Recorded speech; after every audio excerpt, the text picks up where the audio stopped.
Are you dreaming of visiting Switzerland? Planning a trip to Switzerland is very exciting, but it can also be overwhelming. How do you choose which of the many scenic cities, towns and villages to visit? Which mountaintop excursions should you take?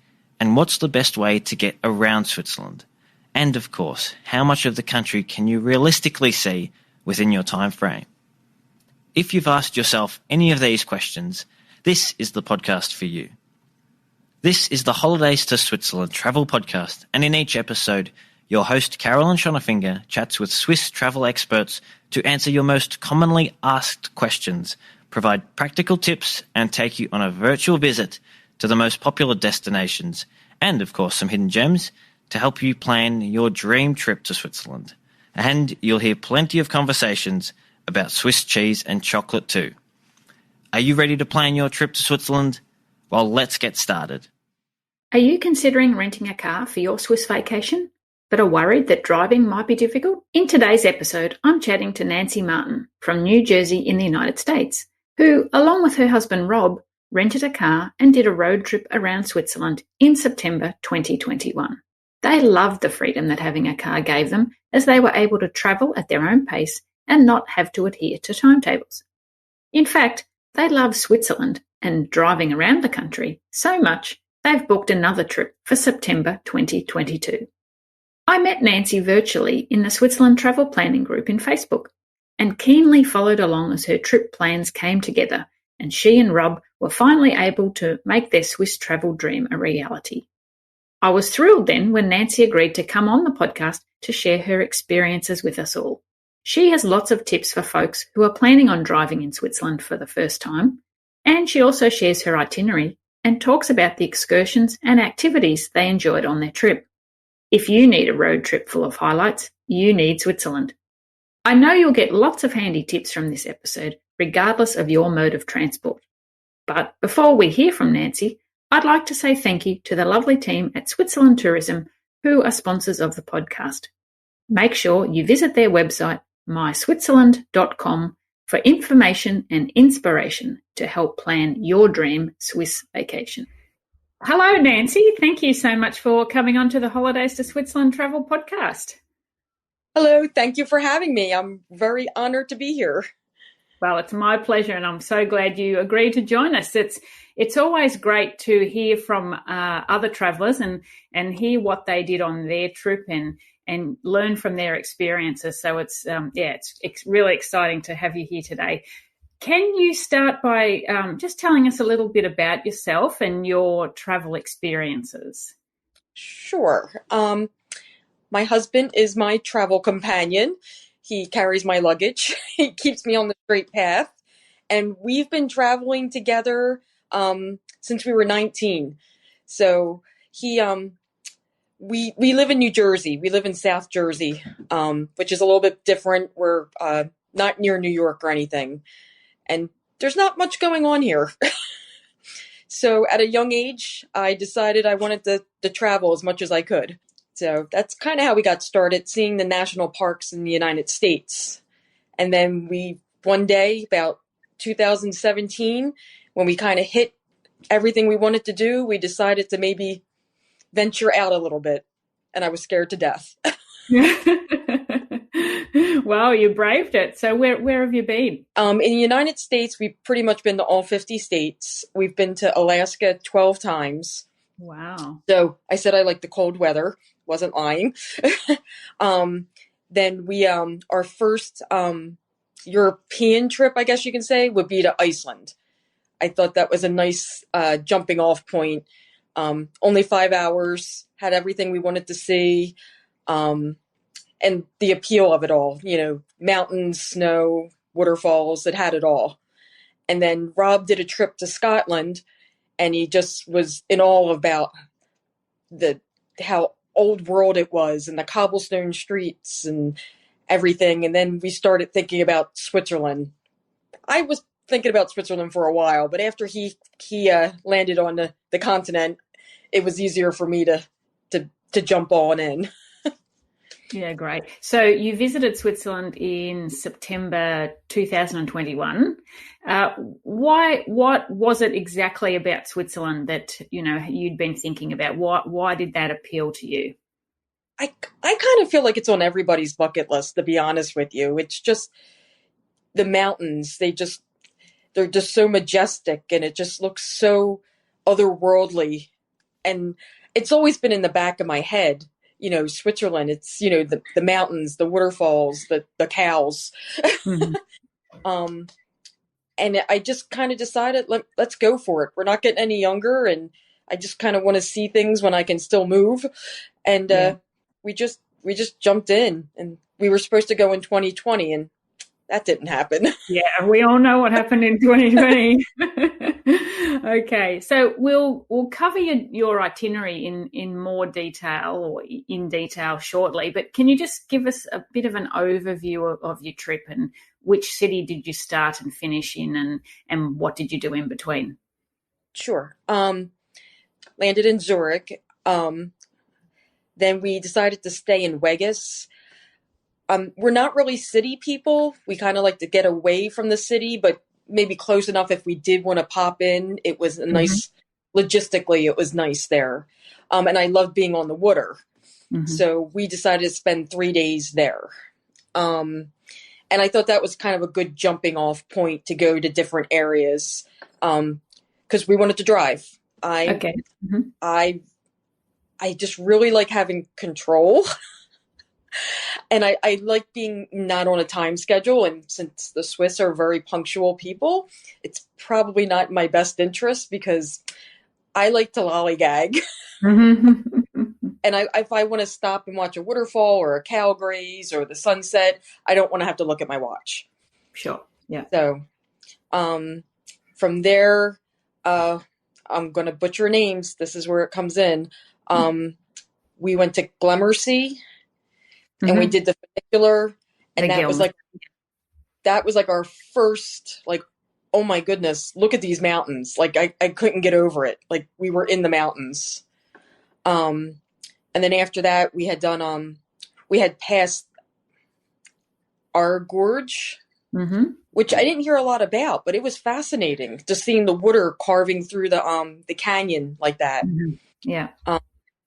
And then we love mountains, so we had to go up, and we drove to Engelberg, and then went up the mountain there and spent hours there. I think we stayed there hours with our jaws hitting the floor because it was just so breathtaking, like almost moving. Yeah, wow. And so for the listeners that aren't familiar, that was Mount Titlis that you went up. Yeah, and so you went up by cable car? Yes. Yeah. And we got off at one stop to see a lake, but the lake was kind of dry. So then we just got back on and continued our journey. We saw like the ice palace, and we had some photos taken. We bought lots of chocolate, had a beautiful lunch, and we spent probably like 4 hours up there total, and then came back down. Yeah, wonderful. And all this was from your base in Vegas. Correct. So, yeah. A lot of our journeys were like 2 hours max, which I thought was a decent amount of time. Nothing over 3 hours, I don't think. And we, like I said, it just gave us some flexibility. I was afraid, I'll be honest with you, I was kind of terrified of trying to read train schedules and bus schedules and being on time. So the car really worked for us. Yeah, great. Yeah. And it's totally understandable because, and even in Australia, we don't, well, in our regional areas, we don't have a lot of train services. I mean, we have them, but they're not that frequent. And if it's something that you're not used to, it can be pretty overwhelming. You're worried that you're going to miss the train or get on the wrong train and end up in somewhere that you didn't actually want to go. So yeah, the trains don't work for everyone, and that's perfectly fine. Yeah. Well, I mean, The good thing, we ended up on a wrong train. I'm pretty sure we would still end up in a really beautiful place. Yeah, exactly.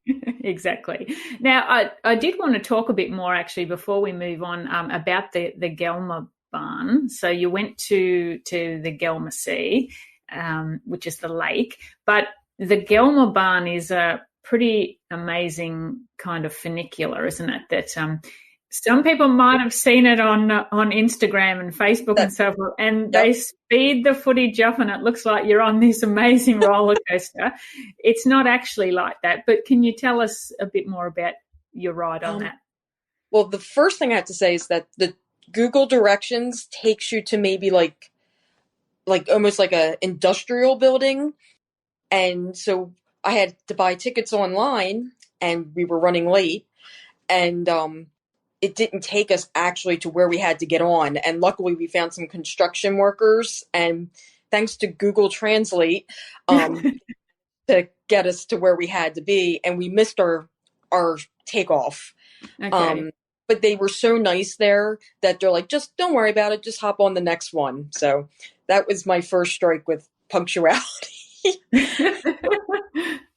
But it's very slow when it moves up. It's not fast at all. And, you're going up and you're looking forward, which is a really neat, like you just can take it all in. Mm-hmm. And then you kind of even we went above the clouds a little bit because it was kind of like a misty, hazy day. But it's very slow. But and it's very steep, isn't it? It's like 106% gradient or something. It's pretty darn steep. Don't feel scared, not like a roller coaster or anything like that. And then we did the hike around the lake. Okay, so, and how long did that take? I'd say it took us I'm kind of slow, so a little over an hour. Okay. I would probably recommend it to people, especially if you have kids. I think they would really get out of it. Great. All right. So after that was everything that you did while you stayed in Vegas, which is on Lake Lucerne. Mm-hmm. Did you go into Lucerne at all? We did. A few hours just to kind of say we went there. I wanted to see the cobblestone streets and I wanted to see the Chapel Bridge. Mm-hmm. And then we were really hungry. And at this point, we were still like not really acclimated at all. And we found ourselves at a Burger King. I'm not going to lie. A very expensive Burger King. We don't even eat Burger King here, but that's where we found ourselves. But we just kind of wandered the streets. We found a supermarket. We had to buy some, essentials. But I'm glad we went there, but I probably wouldn't go back again. I want to get myself in the mountains. Yeah. Switzerland's the perfect spot for that. So I think the next place you went was, has a pretty famous mountain. Is that right? Yes. Tell us about that. Well, I did not have Zermatt on my itinerary when I first started. And if it wasn't for you, I never would have went there. I don't know how I would have missed that. I mean, mountains, hello. I wanted to go through Furka Pass, and somehow our GPS made us go through lots of tunnels. So we really didn't go through too many windy switchbacks. We didn't see the famous hotel on the corner. Mm-hmm. It was mostly like through tunnels. Okay. And then we went down, but and the drive was nice. And then we caught the train, which luckily runs very frequently, so I was not late. And the parking was super easy. And I have to say, everything was very easy to navigate. So for two people who do not take public transportation ever, we really navigated it without any problems. Yeah. And 10-minute little ride to Zermatt. Mm-hmm. And for those folks that don't know, the car park, or one of the biggest car parks, is in Tash, which is the village before Zermatt. You park there, and then it's right adjacent to the station where you just walk in and buy your ticket for the shuttle train to Zermatt. Right. And we had purchased the half card. So we were getting the half price. Not that it was too much. It was pretty reasonable, but I made sure I used that everywhere we went. Yeah, great. Okay, so how long did you stay in Zermatt for? Not long enough, 3 days. 3 days, yeah, okay. And you could have spent longer. This coming September, we're staying 4 days. Oh, what did you love about Zermatt?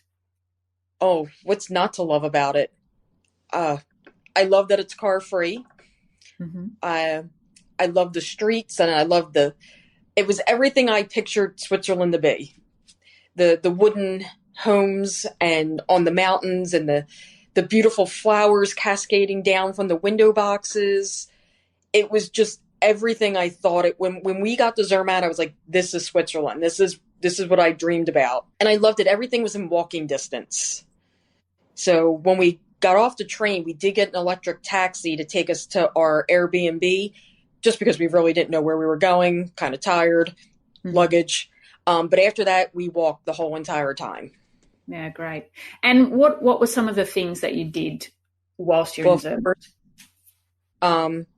The Gornergrat went up with the train to the top. Tons of pictures. You know, my husband and I had a nice little snack on the terrace. And then on the way down, we stopped at one of the stops, and we went to see a lake, 2 lakes, I believe, where you could see the reflection. The lakes didn't have a lot of water in it. Made a very small reflection. Yeah, so that's the Riffel Sea. Yes. Yeah. And then we just kind of meandered around, and we met a lot of people there. We talked. We met a lady who her grandfather had actually summited the Matterhorn. Oh, wow. And we had a picture with her and everything. It was really neat. We also did Glacier Paradise to go to climb Matterhorn, which I loved. I loved taking the different cable cars to the top. We took the one where the bottom becomes translucent so you can see through it. Yeah. And then we probably spent like 3 hours up there in the Ice Palace and everything else. And then on the way back down, we had stopped and had like a nice lunch. And then we went back down. Our Airbnb was right next to that, to the Glacier Paradise lift. So it was really easy, kind of a no-brainer. So yeah, great. And did you do any hiking while you were there? I would call them more leisurely walks. To me, they're hikes. To my husband, they're probably leisurely walks. But you got out and you were in nature. That's the main thing. Yes. Yeah. Yes. I was a little disappointed we didn't see any wildlife there. It was not even like a little marmot, but maybe next time. Oh, well, that's definitely something to look out for next time. And what about meals and things while you're in Zermatt? Obviously, I guess you had an Airbnb, you stayed in Airbnb, so you were just cooking your own meals? At this point in the vacation, we were still eating out a lot. You know, because you're on vacation, you don't want to cook. No. But we had like pastries for breakfast. And then we would bring with us a lunch. My husband is a hiker, so we have freeze-dried meals, which I know are absolutely horrible for you, but they do taste pretty darn tasty when you're, you know, hiking around and working up a sweat. And then we would eat a dinner out. Okay. Yeah. We didn't go to any place. We really liked the pizza there. I'm not going to lie. All the things I thought I was going to eat in Switzerland, and I probably ate the most pizza out of anything. Yeah, okay. Yeah, it is good. And then I'm trying to think what else.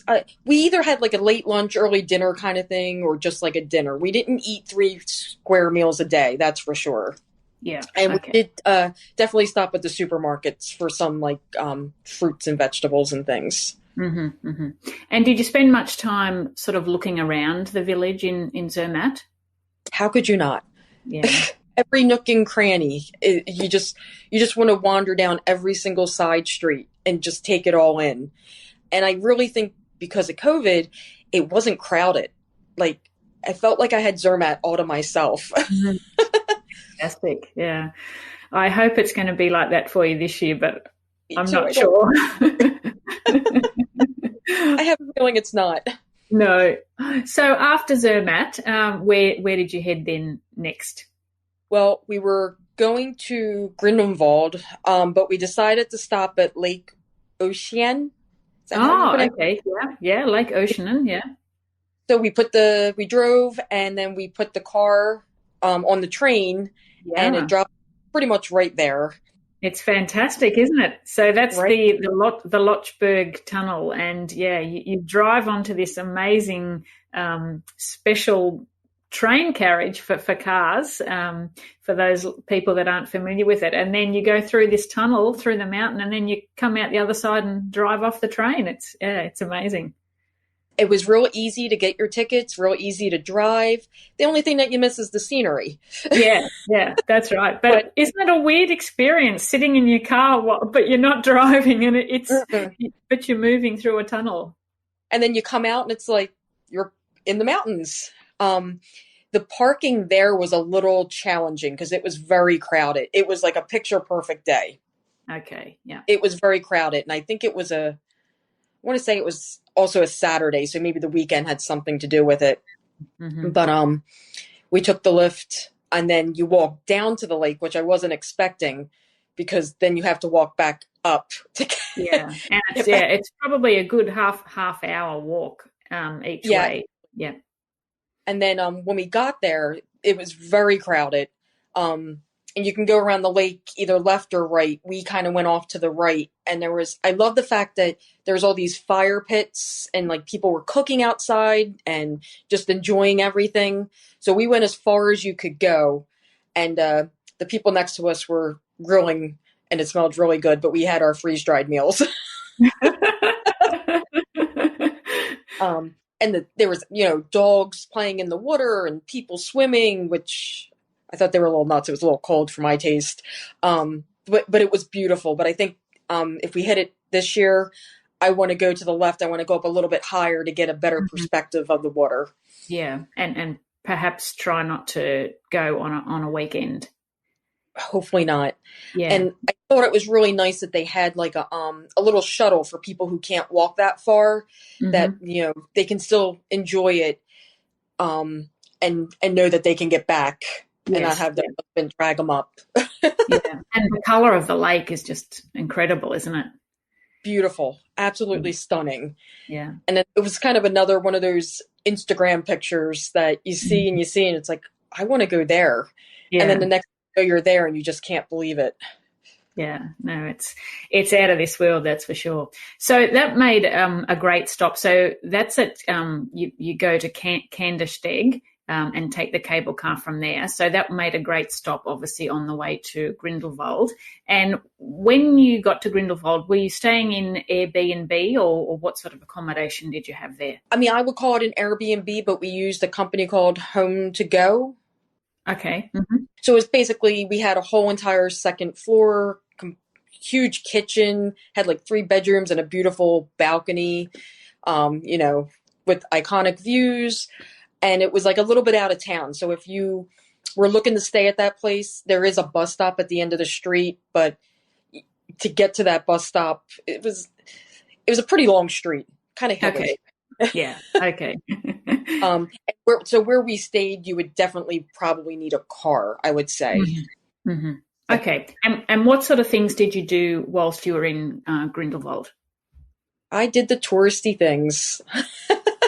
Yeah. Why We did first we went up and we did the not? skywalk. We did the cliff walk. I wanted to do the zip lines, but they were closed. Um, we did Lake Boss, Mm-hmm. Babs. Dark Sea, yeah. Thank you. That took me like an hour and a half to get to. I would say normal people could probably do it easily in an hour.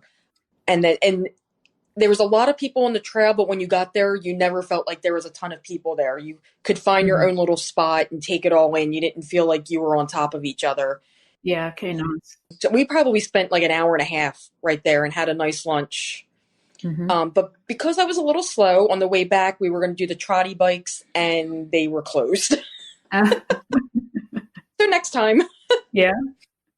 And then the next day, we took the cable car and the train up to Jungfrau. Hmm. Hmm. So I really like that. I love the scenery. I wish we would have got off somewhere and did a little hike, maybe back down. But we took it all the way to the top and took it all the way back down. And they had like the ice palace in there and took that all in. Hmm. Again, every place was empty. So we always got like a great view all to ourselves. Okay. And did you have nice weather when you're at Jungfrau? Jungfrau, we had really nice weather. When we went to first, that morning we woke up, the clouds were really low, and we just watched the weather and the cameras. And then once it started lifting, we made a beeline for it. And then by the time we came back down, the clouds were coming back in again. So we timed everything really well. So it's important to really look at the cameras on the mountains. Yeah, yeah, so, good. But at Jungfrau, you had good weather. We had really good weather. Very, very good weather. And it was cold up there. Okay. So all the other mountaintops were like a little breezy, but the sun was out. It kept you warm. It was pretty cold up there. Yeah. Okay. So because you're staying in Grindelwald, did you take the cable car to Eiger Glacier and then you joined the train for the last bit through the tunnel?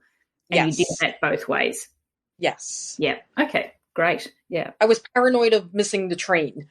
Mm-hmm. I didn't want to get off. It's like, oh, we have to go on and real quick and get back down, and getting later in the day, and I take a long time for everything. So I wanted to make sure we were punctual for that at least. Yeah, good. And the cable car runs very frequently too, which is good. Yeah. Okay. So was there anything else that you did in Grindelwald?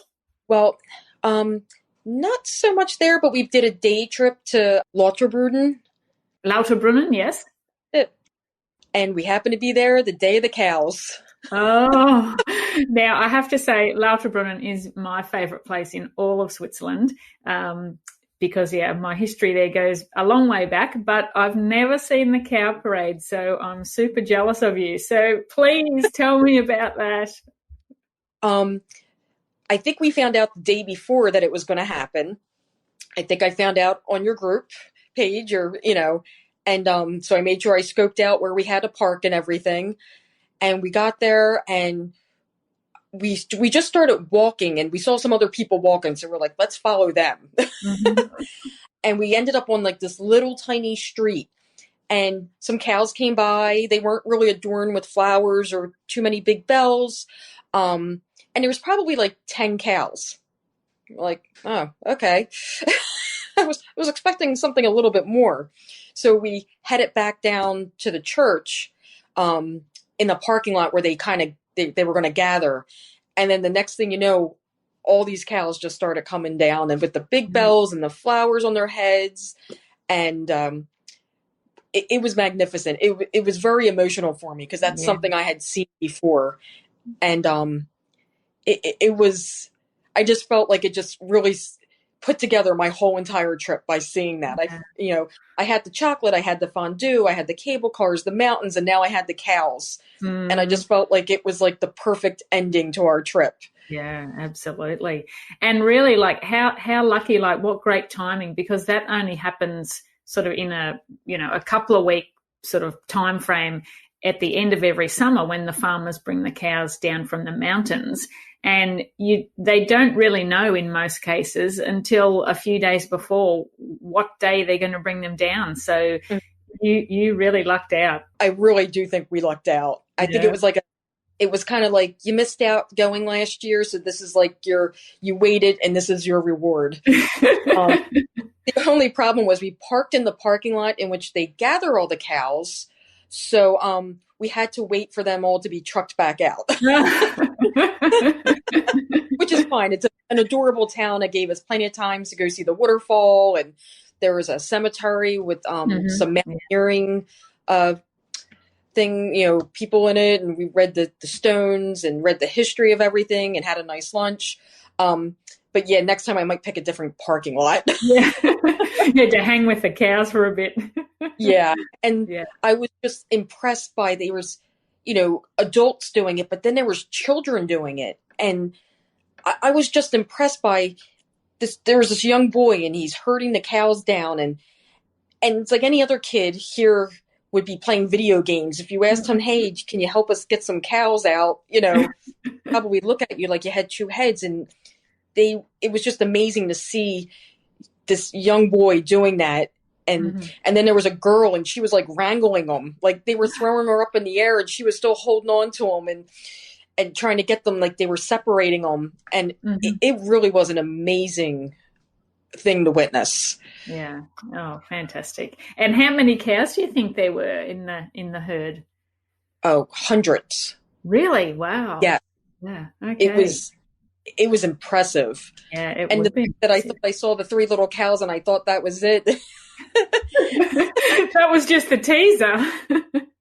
Right. So our plan for that day was to go up to Vegas and walk along the streets and see the little shops, but we kind of got sidetracked by the cows. So Yeah. again, next year. Yeah, exactly. Okay. So was that did that fill all your time in Grindelwald, or did you have more time? No, that pretty much summed it up. We like to get things like early risers, get things done, do our hikes, and then at the end, come back, shower, go out to dinner, and then, or at this point of the trip, I started cooking. Yeah. Okay. We had a beautiful kitchen. Eating out for, 10 days straight kind of gets old. So we started cooking, save a little money. And then I think we had 2 nice meals there though. I think it was called like CUMD. It's like this little tiny coffee shop, kind of near Uncle Tom's Pizza. We had a really nice meal there. So that was really nice. Probably our best meal we had. Yeah, nice. And then you headed back to Zurich before you flew out. So did you just stay there? Like, were you there most of the day and then overnight, or? We left kind of early because we had to depart early. But then we decided to go to Interlaken. I felt like we had to stop there and do a little shopping, see the lakes. And then we hit the caves on the way back, which was kind of spontaneous. We hadn't planned that, but it was kind of like, oh, we're close by. Let's just do it. Okay. And did you enjoy that? I did. I'm glad I did it. I probably wouldn't do it again. But it was really neat. And it just kept going on and on and on. But it was beautiful. The scenery there was beautiful, like from the outside. And then the inside was very well lit. I have problems walking on uneven surfaces, which is why everything takes me long. But it was very easy to navigate in there. So that's St. Beatus Caves, which are on Lake Thun. Okay, so I want to ask you a few more things about driving, because I know, especially in the Facebook group, a lot of people say, train is the only way to go. Why would you drive when you go to Switzerland? And I have to say that my husband and I, we've driven a lot in Switzerland. We've used the trains as well. And when we travel this year, we're kind of doing half and half. But I'd like to just ask your opinion on driving. Did you find it easy compared to in the US? And were there any difficulties when it came to parking or, buying or filling up with fuel, that kind of thing? Okay, so I had to ask my husband because he did all the driving. He's usually the driver. We found that there weren't many aggressive drivers. I'm from New Jersey, and people drive very aggressively here. So it was very easy to drive, and navigation was very easy. And being from New Jersey, we have circles everywhere, and they're starting to eliminate them. So roundabouts. So we could easily navigate roundabouts because we grew up driving them. Like every day you were in a roundabout. So we had no problem finding parking at all. We did have one problem with a parking meter. And we only met one other American on our whole entire trip. And we were all scratching our heads at the parking meter. That's where we gathered. So Google Translate is your friend. And if you hold it up to the parking meter, it usually will translate it for you. We had a difficulty one time. It just was too digitalized and it wouldn't do it.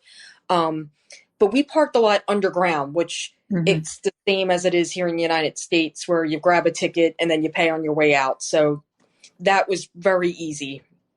And you could mostly pay with a card when on the way out? I for everything with a card. Yeah. So it was no problem at all. And I didn't find it to be very expensive. Like, I definitely over budgeted for parking because I didn't really know what to expect. And I was pleasantly surprised that Okay. I felt as though that the parking it's way cheaper than it is going to a city around here.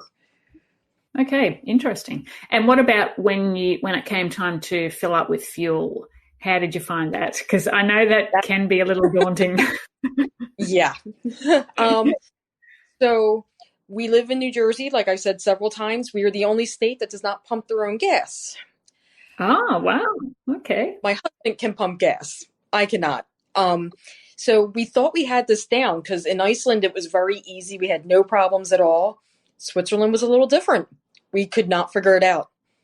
And we relied on the kindness of this one stranger, and he helped us. And we got on our way. Luckily, we only had to fill up once.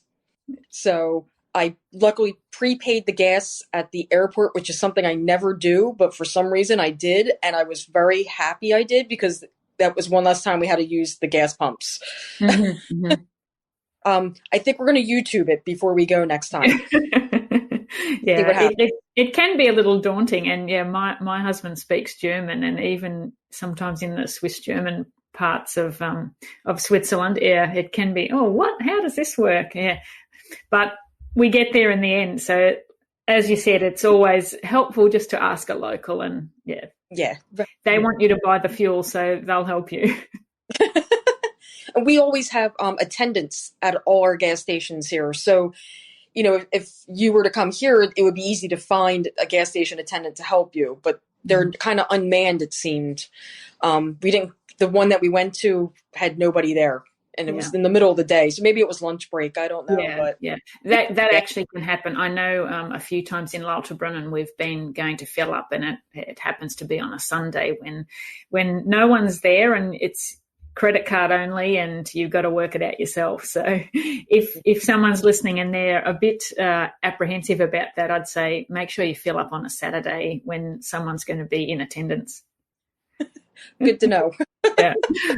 Now, I know that when you got home, you actually got a couple little surprises in the mail. So do you want to tell us about those?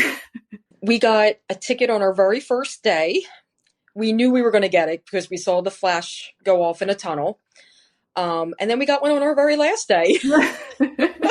You bookended your trip with speeding tickets. I think the one was 5 miles over. The other one was maybe 7 miles over. I'll be honest with you, like, it was easy to pay for online, and both tickets combined were under $100. Yeah. So I found it actually cheaper than here in the States. And I would agree. Like, I mean, I don't know the prices in the States, of course, but in Australia, we've had a couple of speeding fines from Switzerland, and they're way cheaper than what we would pay here in Australia. So we said, right, let's pay them quick before they change their mind and put the price up. Right. And it was easy to pay for. Here in the States, they give you like an unwritten 7 miles an hour over the speed limit kind of thing. And I found in Switzerland, they do not. Mm-hmm.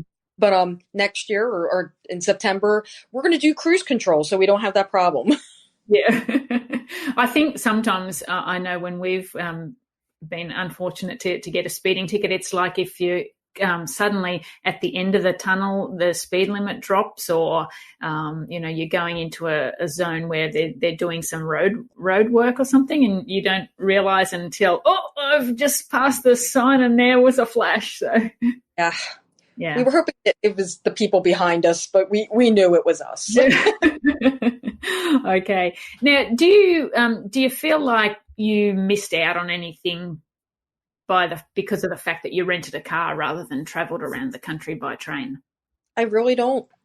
I feel like I maybe got to see more or enjoy it more instead of seeing it just flash, as you're whizzing by. I don't know how fast the trains are, but, when we're driving, I would be like, oh, stop over there. And we could take our time. And I enjoy that. I feel like I could take it in. Yeah. So I don't really feel like I missed out too much. I mean, I see the pictures on Instagram and Facebook and the trains with the domes and everything, and it really looks intriguing, but I'm glad I took a car. Yeah. And I mean, at least the great thing with Switzerland too is you can still take those mountain train rides, and so you're not missing out altogether. I guess you had the best of both worlds. I like to think so. Yeah, great. So, what would you say was the highlight of your trip? So, my husband and I were talking about this today, and it was really hard to find just one thing. Honestly, the highlight was Switzerland.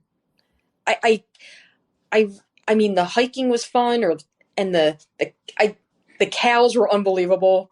Mm-hmm. Every mountaintop was spectacular. Like I cannot pinpoint one thing. It was the whole thing. It was the absolute whole entire thing.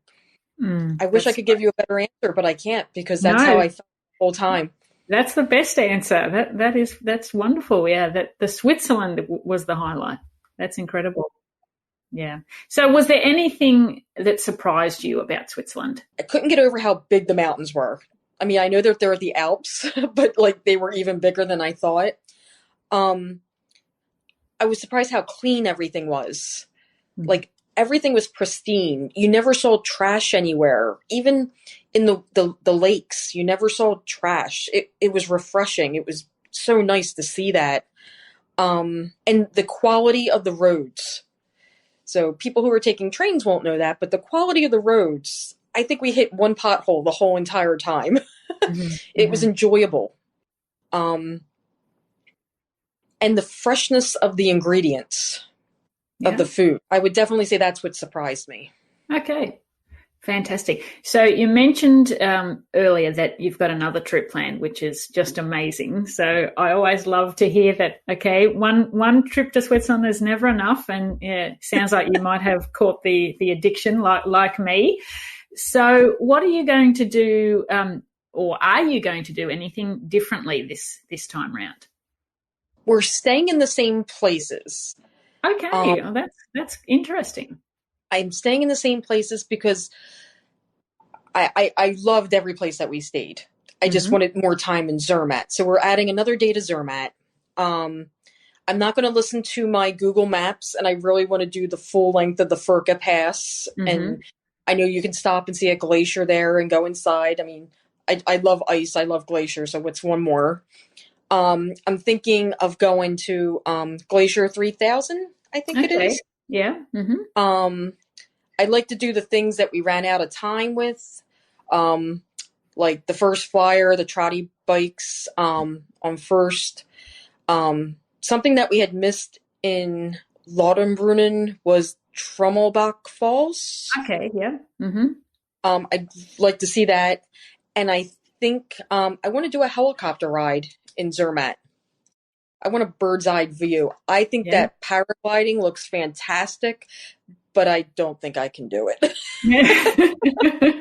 I'm going to be realistic. I don't think I can do it. Yeah. No, and you got to know your limits, but if you can do a helicopter flight, how amazing that would be. Yeah, I can definitely handle that. Yeah. I think just seeing a bird's eye view of everything would just be amazing. I underestimated the time. My original itinerary was so jam-packed, and then it kind of went to the wayside because we took longer than we expected because we just wanted to take it in. Mm-hmm, you come a far distance, and I don't want to just sit there and take a picture and walk away. I just wanted to really be in it. And there's, things that had to get scratched. So that's why we're going back, because we have to finish what we started. Mm-hmm. Fantastic. So we're chatting now. It's June, and you're heading off again in September. How far in advance? Oh, I'm assuming you've got most things organised, pre-booked already for your trip. How long ago did you start doing all of that? I booked my car. I booked my car first because I kind of knew the dates I wanted to go. I booked my car in, I want to say, the end of October, November, and I booked our flight tickets in December. Okay. And then I was in contact with the home to go house that we had rented, and he told me, he's like, you might want to get on this soon. The whole entire month of September is pretty much booked. So I jumped on the computer, and luckily the 4 days that we needed were still available. So that was booked. That was booked in like November, December as well. I'm a planner. So Yeah. I always plan really far out because I don't like to be disappointed. Yeah. If there's some place that I want to go, want to see, want to stay, I don't want to get to that page where there's little X's on the calendar that I can't stay there. Yeah. No, I get where you're coming from, and that's great. As I said earlier, I think this year, this summer and into September is going to be super busy in Switzerland. So you've done the right thing and booked everything well in advance. And I'm sure you're already starting to count down the days. So I hope you have a fantastic trip. Oh, thank you. And you as well. Thank you. Yeah. By the time we this episode goes live, I'll hopefully be right in the thick of Switzerland. So I'm really looking forward to it. Thank you, Nancy. It's been wonderful to hear all about your trip, the one that you've already had and the one that you've got coming up. So I'm sure our listeners will have got plenty of tips from you. Have you got? Is there something that you would just like to say to anyone thinking of planning or who is planning their first trip to Switzerland? Any advice you could give them? I'm old school. Like, I sit with a notebook and pad. I don't do things on the computer. I told you I'm not that tech savvy. But my first thing I did was just list everything that I wanted to do, everything I wanted to see, everything I wanted to do. And then I got a map. And then I marked everything on the map to see what really was feasible and what wasn't. And then I just dive in. I've pretty much read every single thread that you had posted, every file, people asking questions, whether it pertained to me or not, in a place that, like trains. Like, no, I'm not going to go on a train, but I read every single one just to educate myself and to kind of get a feeling for what it's going to be, or in case we ran into something, I would know how to handle it. Because, like I said, I'm a planner. So I just, like I said, you just got to go head first in and just start researching and writing things down, because you'll forget them, or at least I forget them. And I really think that helped me a lot, just to be organized and what I wanted to see and where everything was, because I didn't realize how big Switzerland was. So, you have things practically on the German border, and then you have things all the way practically in France, and everything in between. So I had to learn to kind of narrow it down for the time that I had. Yeah. Excellent. Google Translate is your friend. Fantastic. Well, thank you so much again. It's been fantastic speaking to you. Thank you very much for having me. My pleasure. Thank you. Wow. Nancy's comment, Switzerland was the highlight, sums up exactly how she felt about her trip. It makes me so happy to hear that Switzerland made such a wonderful impression on Nansi and Rob that they are heading back again. I'm betting their next trip will be just as good, if not better, than the first. If you'd like to know more about Nansi and Rob's itinerary, you'll find a list of the places they visited and the things they did in the show notes for this episode. I'll also include links to some previous podcast episodes featuring trip reports from other travellers. You can find the show notes at holidaystoswitzerland.com/episode 49. Thanks for joining me today. Until next time, tschüss. If you'd like more great resources to help you plan your dream trip to Switzerland, there are lots of ways to connect with us. Visit our website holidaystoswitzerland.com, sign up for our monthly newsletter, or join our friendly, helpful community of past and future travellers in our Switzerland travel planning group. You'll also find the links to connect with us in the show notes for this episode. Show notes and a list of all previous episodes are available at holidaystoswitzerland.com/podcast. Don't miss out on your fortnightly dose of Swiss travel inspo. Hit the subscribe button on your favourite podcast app so you never miss an episode. And if you enjoyed the show, please leave a rating. That's all for this edition of the Holidays to Switzerland Travel Podcast. Thanks for joining us, and happy travel planning.